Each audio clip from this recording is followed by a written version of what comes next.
லோத்தின் மனைவியை நினைத்துக் கொள்ளுங்கள் என்று சொல்லி வேதம் நமக்கு மிகப்பெரிய ஒரு எச்சரிப்பை தருகிறது. லோத்து ஆசைப்பட்டு சோதோம் குமாராவுக்கு போனான். நல்ல வாழ்க்கையை வாழ வேண்டும் என்றுதான் அவனுக்கு பிரியம். ஏனென்றால் வேதம் நீதிமான் என்று சொல்லி லோத்தை கூறுகிறது. ஆனால் சோதோம் குமாரா பாவம் நிறைந்த பட்டணமாக இருந்ததால் கர்த்தர் அந்த பட்டணத்தின் மேல் மிகப்பெரிய ஒரு கோபம் கொண்டார். அந்த பட்டணத்தை அழிக்க முற்பட்டார்.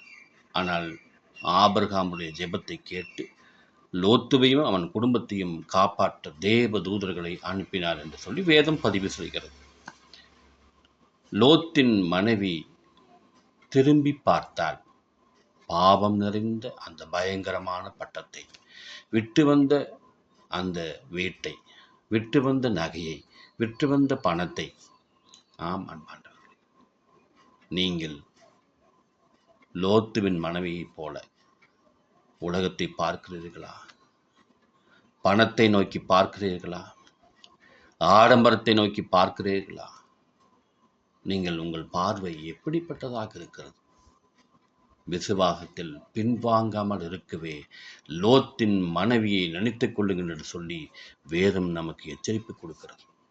நானும் ஒரு சில நாட்களில் உலகத்தை பார்ப்பேன். அவர் அப்படி பணக்காரராக இருக்கிறாரே, எனக்கு பணத்தை ஆண்டவர் கொடுத்தால் அநேகருக்கு நான் உதவி செய்யலாம் என்று சொல்லி பின்பு ஆண்டவரிடம் ஜெபித்து ஆண்டவரோடு நான் இணைந்து நடப்பேன். அன்பானவர்களே, பின்வாங்கி போகாமல் இருக்க லோத்தின் மனைவியை நினைத்துக் கொள்ளுங்கள். தர்மையான காலைவழில் உங்களை ஆண்டவர் நேசிக்கிறார். உங்களை ஆண்டவர் நேசிக்கிறார் என்பதை புரிந்து கொண்டு நாம் ஆவிக்குரிய வாழ்வை நல்ல முறையில் கர்த்தருக்கு மகிமையாக, கர்த்தருக்கு பிரியமாக வாழ கர்த்தர் உங்களை நடத்துவாராக. ஷேர் பண்ணுங்கள், சப்ஸ்கிரைப் பண்ணுங்கள். கர்த்தர் உங்களை ஆசீர்வதிப்பாராக.